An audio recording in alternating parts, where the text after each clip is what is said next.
ultimately come to nothing. But how about this? What if you and I, one more time? Never happened. Never happened. That was literally him coming to me and saying, like, dude, I want to do a match next year. I'd like to do it with you. Like, let us have that WrestleMania match we never got to have. And I was like, yeah. One-off shocks that seemingly start a new storyline can go unresolved. Shaq and the Big Show going at it, yeah. And body slam him over the table. That's going down next year. Way above my pay grade. Could put that deal together. A subtle but potentially story device may be featured but then never executed. The Hurt Business got shut down in WWE for reasons that have never been made clear to me. There are people there as management that I dislike immensely. A person and bother to get it. How about where there's lots of buzz and hype behind a wrestler that ultimately goes nowhere? You've got it. Yeah. You want Brock? You've got it. I was waiting for that phone call the whole time to get that particular phone call that I got. And there was still so much uncertainty. Bro, did you say Brock? Today we'll be looking at examples featuring all of this and more as we highlight 10 moments that ultimately led to nothing in WWE. Oh, I remember that. I bend her over. And you're going to kiss her. With all of that shit you find. In June 2025, Truth announced his contract wasn't going to be renewed by WWE. No one could believe it. Oh yeah, everybody was crashing out. The fans meanwhile were outraged. Given how beloved Truth was, there was a lot of backlash, enough to force WWE and their parent company TKO they had to bring him back. They had to. Truth returned a week later at Money in the Bank to much shock and fanfare.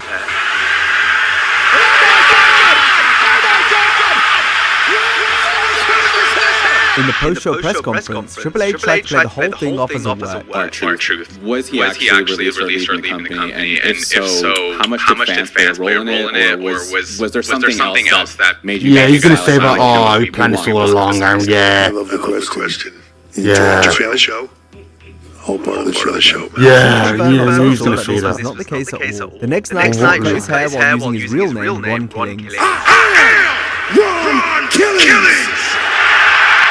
And from here, he dropped the comedy and became a serious character again for the first time since 2011. Although, as the weeks progressed, it became clear Creative didn't have much for Ron. He was brought back to appease the fans amidst all the bad PR, but there was no real plan. After just 2 months and having not done anything of substance on the show since first returning, Truth was back to his comedic ways. If you back, I'm back.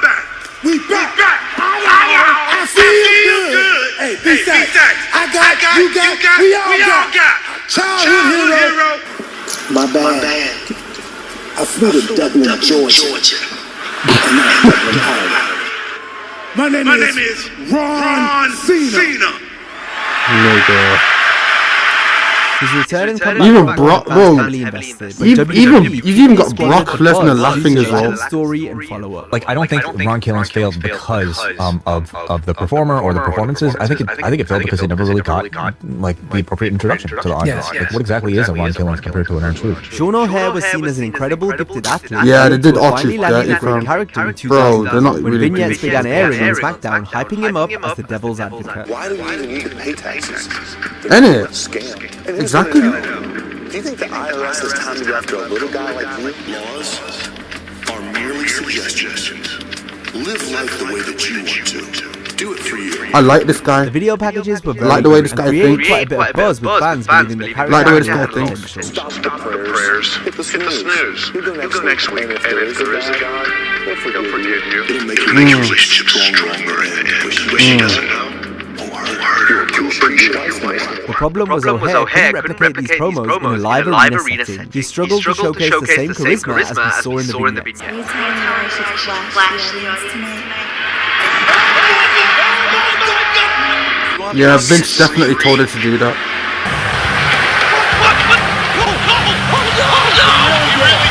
Outrageous. That was the version of Milli Vanilli. It was so cool to watch, but if he had ever had to open his mouth live, he would have been over with. He continued to be featured, however, and was never pinned in a singles match on SmackDown as this character. Eventually, Shawn became more stripped back and spoke less as he paired with the returning Roddy Piper as his manager. O'Haire would even defeat Hulk Hogan via count-out during this period. Hulk Hogan's trash in the ring, man. When it comes to his ring work, Hulk Hogan is trash. Overall, O'Haire just couldn't make the devil's advocate persona work. The rip on Sean O'Haire was not good. I don't know if there's attitudinal. Is that Jim Ross? Oh, yeah, Jim Ross. The gimmick itself had legs. Shawn just didn't have the personality to pull it off, and thus got lost in the shuffle. Got lost in the sauce, man. Comparisons to Karrion Kross a decade later. Kross was able to flesh things out more while also possessing the charisma to really pull the character off well. And it still did him dirty. 2022, we began to still did Karrion Kross dirty. Could have done to find the devil a lot more of him. babyface rivals. Do some. Oh. What are you gonna let TikTok. this guy shine when you retire? Because if that's the case, I can help you some time. Over time, many of Karrion's foes began to either turn to the dark side or find the edge they were lacking. In most cases, this wasn't pushed heavily on TV as part of the story, but Kross made sure on social media to tie everything together in a way that gave his character meaning. This was important since Kross wasn't being featured every week, so continuing the lore outside of the show began to strike a chord with the fans. Everything you're dealing with here in WWE, eventually, I get to show the true colors. After losing his Final Testament faction, Kross's time in the ring began to get limited, appearing exclusively in backstage segments and doing interviews during commercial breaks. I'm just the devil you know versus the devils you don't. Again, he wasn't on every week. However, fans were getting more and more invested in his work. Online, the people were lobbying to see him get a push.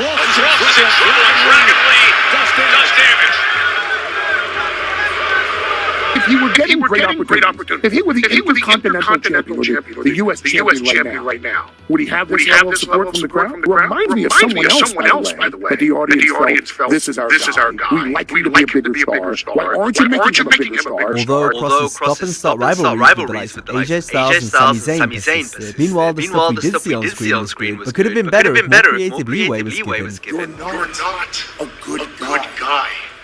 You're a bad guy. Just like the rest of us. What is this obsession? You and this other AJ Styles. If you lose, we all lose. We need try to make the backstage as much as possible, and the audience actually forced their hand to use it. Kross didn't have a match at WrestleMania 41 in his home wanted to challenge AJ but his presence was still very much felt as he shot his own angle with Styles at the Hall of Fame red carpet. This led to him being asked to come on WWE's WrestleMania Recap podcast, where Karrion cut an unscripted work shoot promo that upset the higher-ups, including creative figurehead Triple H. Guy with the suit and tie in the truck, go fuck yourself. That's from Killer Kross.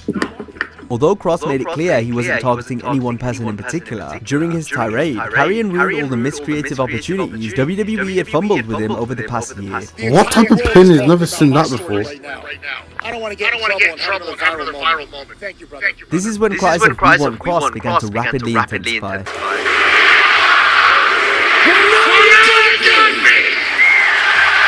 Karrion's contract expired in August 2025, and as of September he has not signed a new one due to the lack of an appropriate offer. That's despite the big push and groundswell to see him maintain a presence in the company. They leaked my fucking contract information online. I have no privacy, nothing. You've got it. Yeah. You want Brock, you've got it. Especially in those last 4 months where Kross produced two out-of-character documentaries that not only increased his popularity, but also asked more questions of rage baiting, bro, how they could miss the boat with some of the fans that really wanted I was waiting for that phone call the whole time. And then to get that particular phone call that I got. And there was still so much uncertainty after the phone call.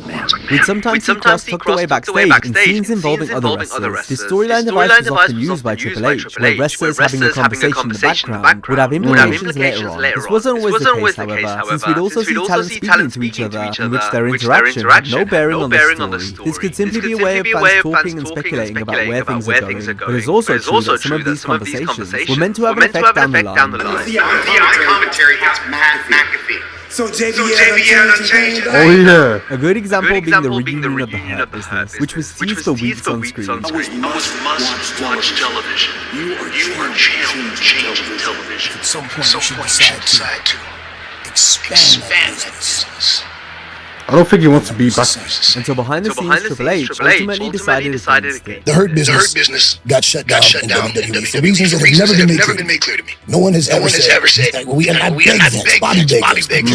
Please don't do this. Vince had his ideas of what he wanted to do. There are people there in management that I dislike immensely. A person, and I wouldn't bother to get into that. Speaking of Triple H, his run-ins with The Rock in 2014 and 15 teased an upcoming match between the two taking place at a future WrestleMania. The first tease was on the October 10, 2014 SmackDown, where the show celebrated 15 years on the air. We go to WrestleMania. Oh yeah, I remember this one. Hundreds of thousands of people.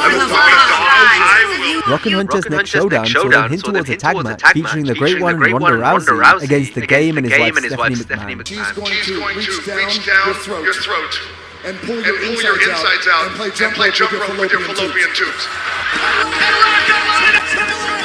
Just wailing on his ass.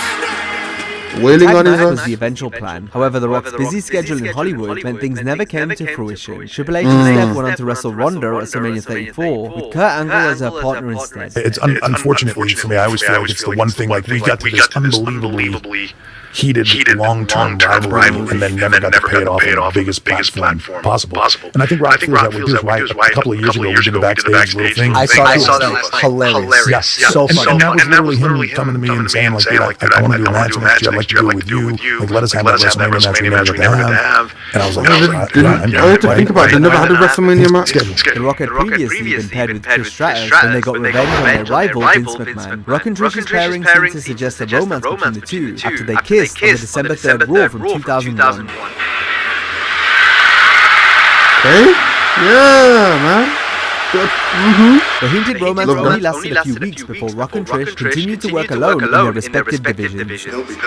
Plenty time to smell What the Rock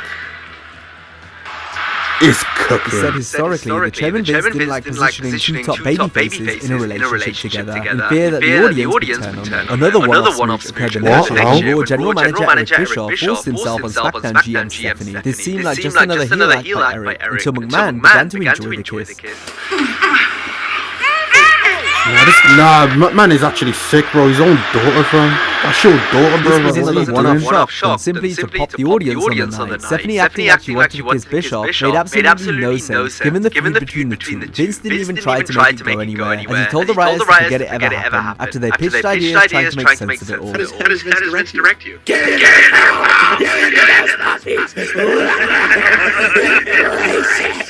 Embrace it.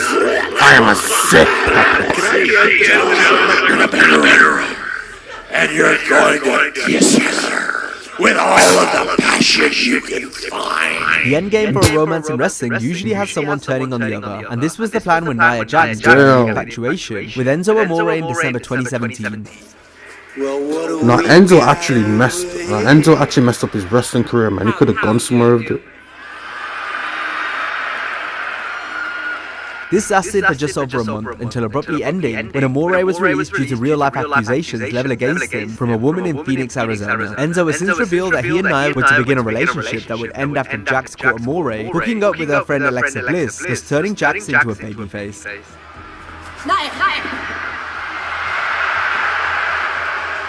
really need to talk to you. It's either him or me. This would then lead to a match at WrestleMania 34. The match still ended up happening, just without Enzo's involvement, given his firing in January 2018. Big Show and Shaquille O'Neal first crossed paths in WWE back in 2009. Damn, with ease. And then again at WrestleMania 32.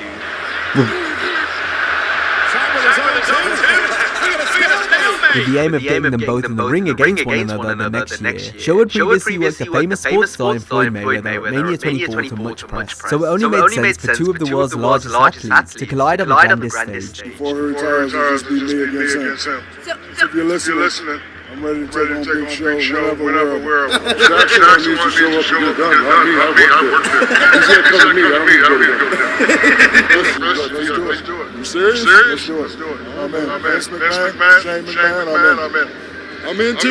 Next time when I fight Big Show. Yeah, that's never happening. That's going down next year. Big Show vs. Jack was lined as a marquee attraction for WrestleMania 33. Show even got himself in the best shape of his career ahead of the Clash, but the match never happened. While plenty of reasons were rumoured for the cancellation, such as money and O'Neal not being in shape, Big Show chalked it up to scheduling issues and poor communication from WWE. I think the biggest thing was aligning WWE and Shaq. for what WWE Division wanted the matches they wanted us to have. Shaq said the problems on the company's end that caused the bout to be scrapped, since they wanted to make it a tag match instead of a singles. Regardless, it was a massive blunder, given how literally massive the match could have been. People way above my pay grade, I couldn't put that together. One part of the Bloodline story that never got fully fleshed out was the role played by the elders of the family. They were certainly mentioned a couple times over the course of the storyline. Blessed by the elders of his family, adorned with the chief's beads. The elders, they may have sent you, but you answer to me now. I am tribal chief. They were referred to as the ultimate higher powers of the family that could make decisions I acknowledge override my that tribal of the tribal chief, Roman Reigns. This is tribal. Saying that to another man is crazy work. Know about this? It was their ideals. He said it was the elders that here. He's not supposed to be talking to them. Only I talk. The reason the elders and their decisions didn't play a bigger, more prolonged role in the story was likely due to the tragic passing of both Afa and Sika in August and June of 2024. Rikishi is also At the same year, not even that However, much unlike the Wild months apart Samoans, he was either. not given an on-screen role at any point in the Bloodline story. Now, if you enjoyed this video, be sure to check out our similar video on 10 wrestling promos so real they'll break your heart. Hope you have a great day, and I'll see you next time.